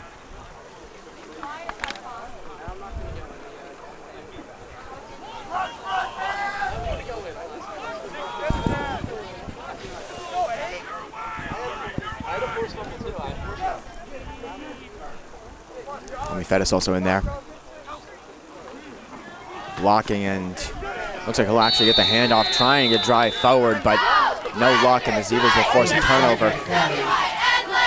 Apologies, that was not. That wasn't Tommy Fettis, that was in 25 Logan Stack. So, a turnover on downs for the Highlanders. The first turnover they've had all day, and the first time they haven't scored on one of their drives. Still up 35, and hopefully the Highlander defense now can come out onto this field. Evidently, Coach Mitchell having confidence in them to stop this, having gone on it for 4th down inside his own territory. But now he'll be watching and waiting for them to make that stop that he hopes for.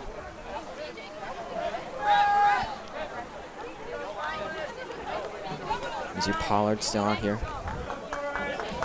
Lee from New Brunswick. All the starters still in for the Zebras, I believe.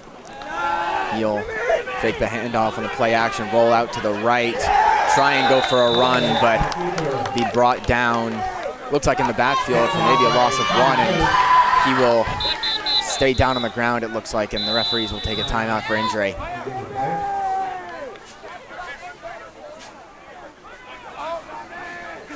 .108 left in the 3rd quarter.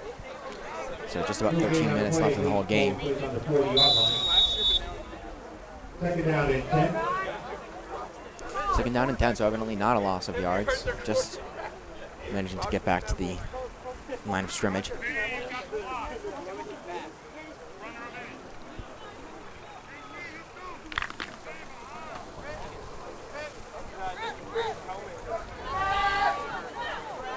Go! Line the white, let's go! Center, that'll be number 12, J-Drill Morpha, and he hands this one off to number 28, Ivers-Neil Multa, who will get a decent gain instead of a 3rd and short. 31-yard line, pick up a 3rd down and 1.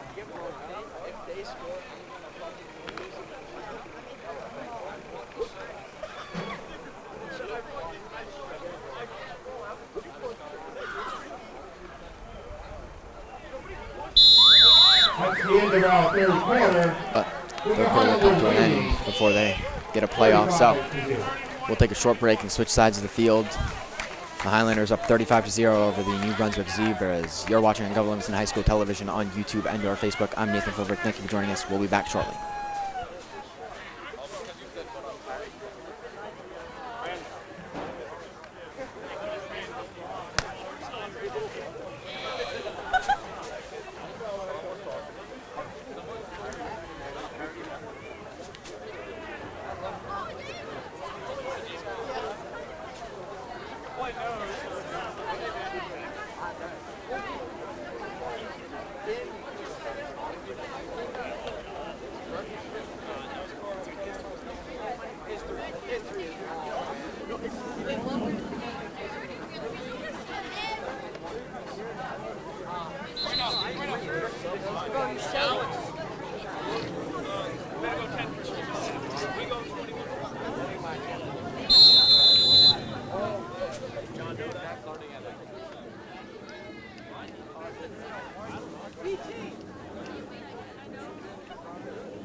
Third down for the Zebras. The Highlanders defense will come up with a stop.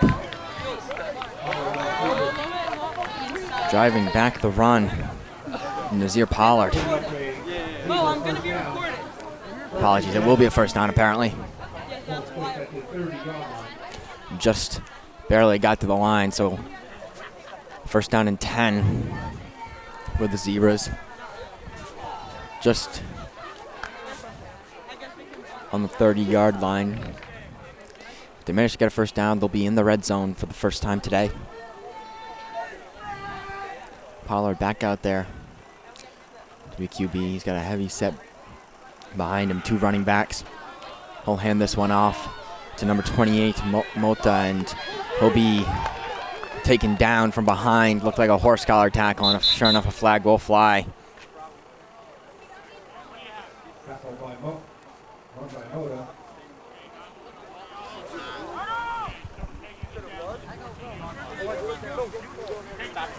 But we'll wait for our referees to make the call.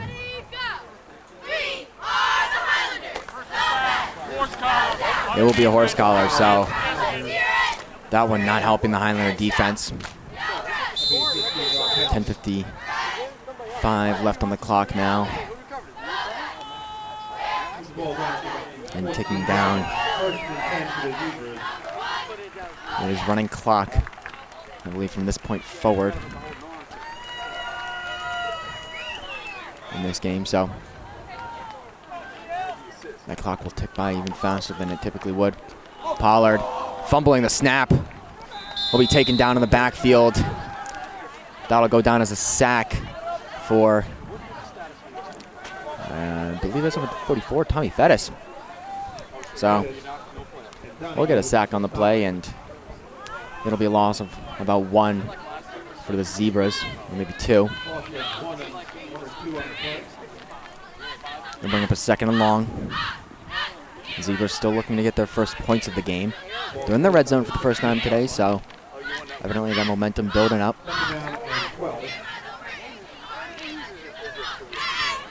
But some non-starters in for the Highlanders now. That just out as there's Anthony Dorler trying to chase down Pollard, but will eventually be pushed out of bounds by number, not quite sure who that is for the Highlanders, but chased down by Anthony Dorler and eventually pushed out of bounds, setting up a 3rd and short. Actually, nope, that is a 3rd and short, I believe.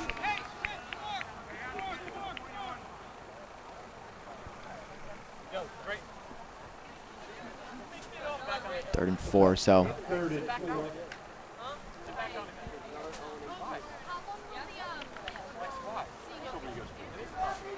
9 minutes left now. Zebras looking for their first points. The Highlanders here with the 3rd down. If I had to guess, New Brunswick will still go for it regardless of whether or not they get the first here. And there's another bad snap.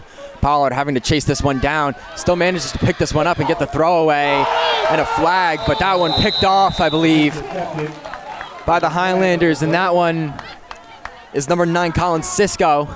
There is a flag. It's holding against the Zebras, so that one will be declined by Coach Remicchio.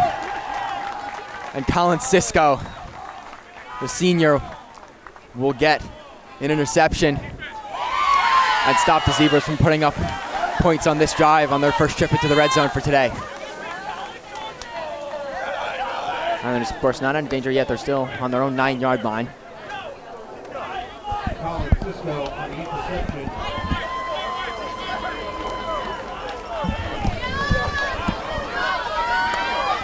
So,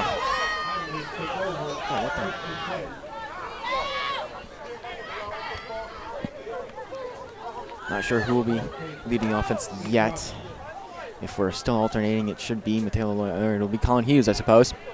So Hughes coming out to lead this Highlanders offense. Coach Remicchio probably looking to burn off the remaining 8 minutes, or 8 or so minutes, as the clock continues to tick down. Probably going to go for a lot of run plays.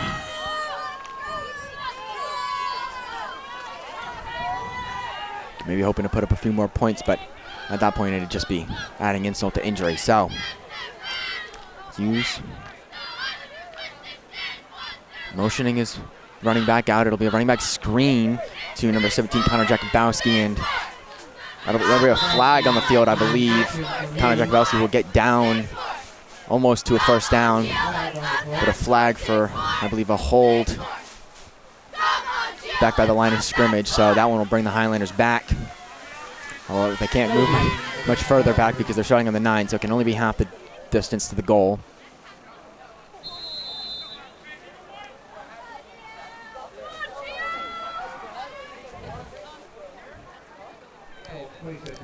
Either way, it'll put the Highlanders inside their own 5-yard line.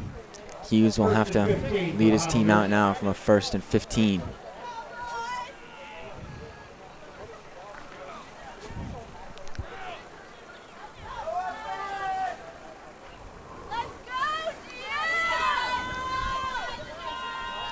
Hughes.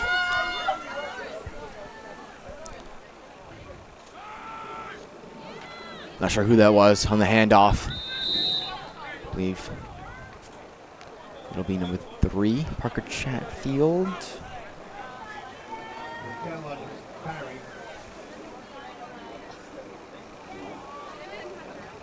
Or not. Still not quite sure.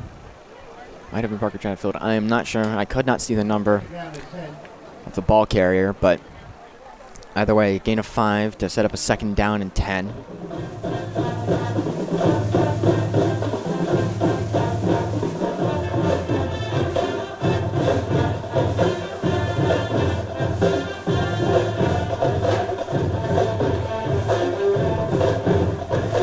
Using every bit of this clock. The Highlanders will come away with a pretty good victory today, as Hughes, another heavy backfield, will hand it off to a man who will drive up the middle for a gain of maybe only 1 or 2. And that's Raquel, who's on the carry. Set up a 3rd and long, about 8 yards to go for the 1st down.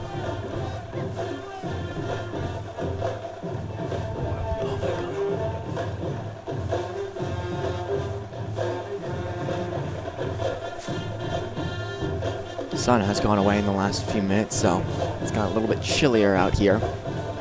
But still a pretty nice day, around 60 degrees. Nice day for some football and a nice day for what will eventually turn out to be a Highlanders win, as they're up 35 currently. Use Raquel behind him still. He'll roll out to the right, tucking the ball, looking to go for a keeper, but he won't get much of anywhere. In fact, he might lose a yard on the carry. And a timeout from New Brunswick.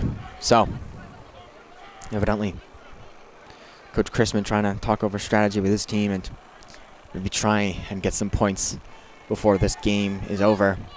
5 minutes left. Mason Barker, once the timeout is over, will come out and boot this one away. He hasn't done a bad job punting, actually. He's pinned teams inside the 20-yard line 3 different times. He's got a long of 64, which isn't horrible. On 22 punts, he's punted for almost 800 total yards. So, if I want to do the math on that, he's punting for just under 40 yards, around 37 per punt.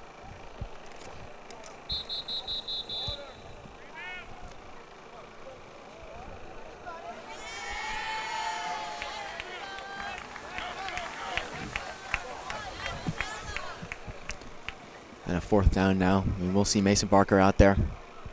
He'll look to boot this one away and put the Zebras inside their own half. And hopefully put them far enough away that this clock will run out before they are able to put any points on the board. Of course, punting from his own end zone. Barker will get this one away. And it'll not quite roll as far as he might have liked it. It'll stop around the 40. Maybe the 41, so.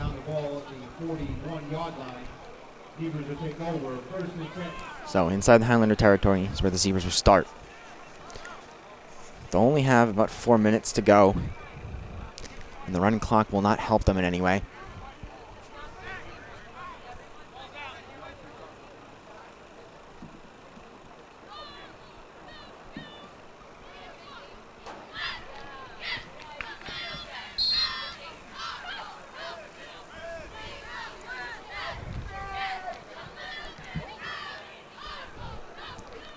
Here's your Pollard with Mota to his right. And then one running back. He'll look to drop back to pass, throw this one far down the middle of the field, and it will be potentially caught. Huge catch by number 15, Azan Brown. And that one will get the Zebras inside the 10-yard line quickly. No help over the top for the Highlanders. Just still a great catch from Azan Brown. And a good throw by Nazir Pollard. He can air it out, evidently. He hasn't hit any of his targets before that, so. Now he has. It'll be a 1st and goal from the 9-yard line.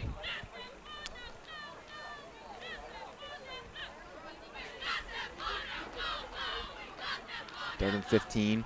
He'll look to pass this one out to Mota, who will get around the edge and be laid out by number 25, Logan Stack, once he gets down to the 1 or 2 yard line, and will stay down. So we'll take a short break as he's checked out. Heavy hit there coming in from Logan Stack. 3 minutes and 2 seconds left on the clock, so the Zebras will likely, if they get into the end zone here, that'll likely be the last possession they get. The Highlanders will do their best to burn away the remaining time at the most. The Zebras will get one more possession. So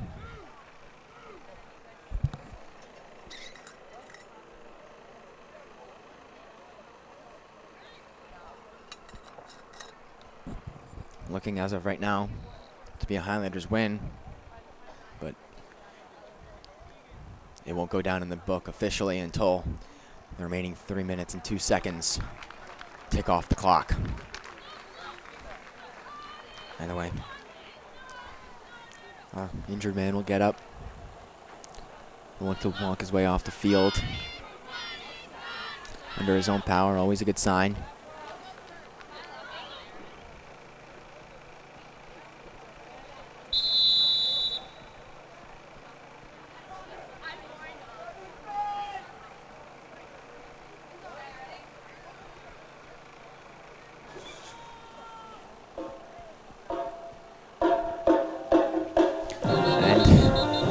False start now, it looks like, for number 18, Alexander Fernandez. So a goal to go on the 1 yard line will turn into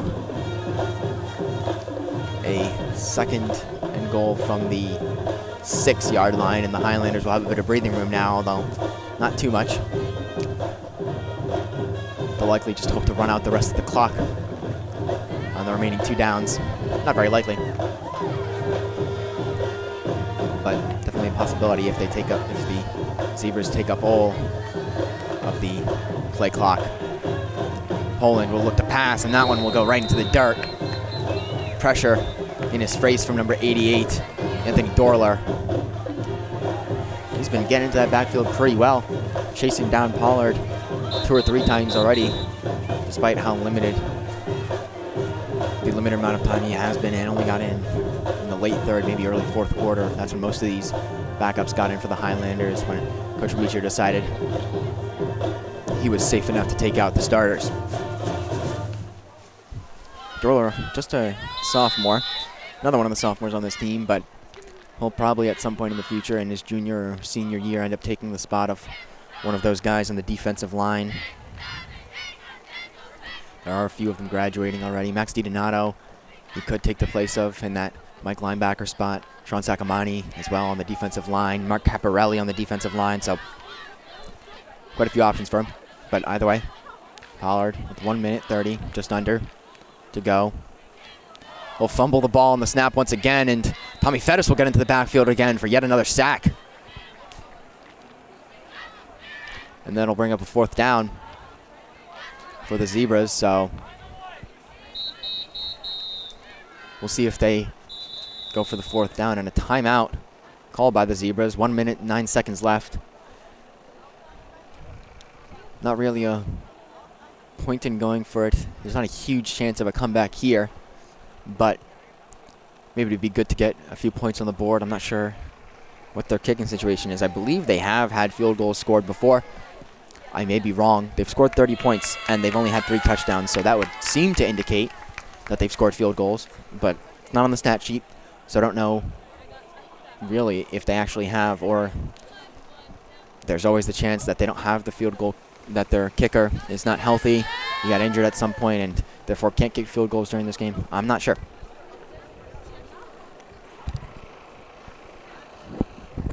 Either way, some points on the board would likely be wanted by Coach Chrisman.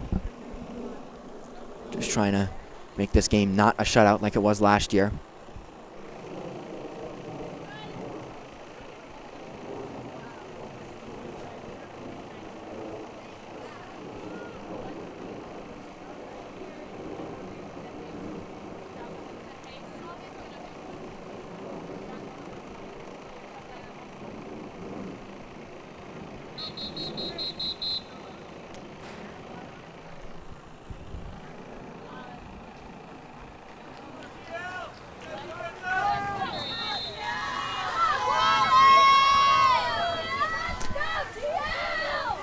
So, one last attempt for the end zone for the Zebras. Pollard standing with Mota to his right. Sun coming back out. He'll look to pass to the end zone, and that one will be incomplete. His intended target, Jabril Brights, just dropping the pass. And that will be a turnover on downs for the Highlanders.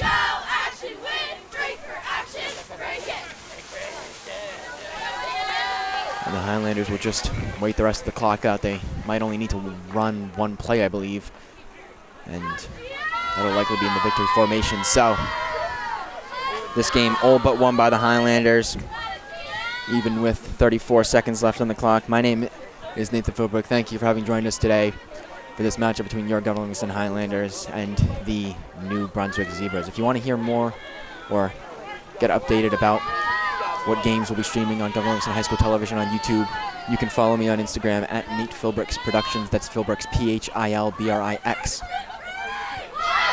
also mentioned Owen Clacy. You can see him out on the field. If you want to go follow him, you can follow him at Owen Clacy Media on Instagram as well. He'll probably be posting some photos from this game either later tonight or early tomorrow. But either way, the clock hits zeros. The siren rings out, and the Highlanders will get their 4th win of the season. They'll improve to 4-5 and look to next week where they will play away at Metuchen in that postseason consolation game.